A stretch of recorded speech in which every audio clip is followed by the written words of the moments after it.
હવે most IMP email number 4.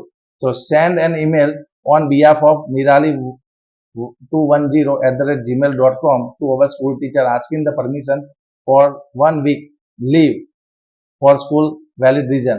એક તો વેલિડ રીઝન આપવાનું છે અને લીવ એપ્લિકેશન છે. કઈ છે? Leave application. લીવ પરમિશન કરવાનું છે. તો કોને લખી રહ્યા છે? નિરાલી લખી રહી છે અને સ્કૂલ ટીચરને. સ્કૂલ ટીચરનું નામ આપ્યું નથી તો આપણે સ્કૂલ ટીચર @gmail.com અહીંયા તમે કોઈ બી નામ લખી શકો અથવા સ્કૂલ ટીચર 123 @gmail.com લખી શકો. કોઈ બી ઈમેલ લખી દેવાનું, તો જાતે લખવું પડશે. એટલે ઈમેલ આપ્યો નથી. બરાબર.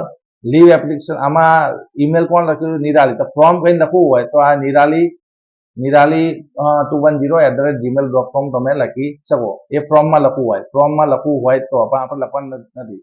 હવે એ સબ્જેક્ટ શું છે? તે લીવ ફોર 1 વીક. એક વીકની આપણે લીવ લેવાની છે. 1 વીકની લીવ લેવાની છે. લખ્યું ને 1 week leave.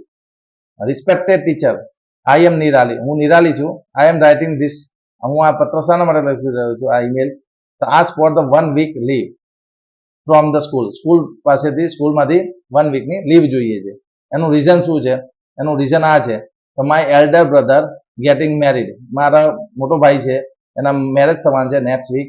I need to attend. મારે એમાં ફંક્શનમાં જોડાવાનું છે, જવાનું છે વિથ માય ફેમિલી.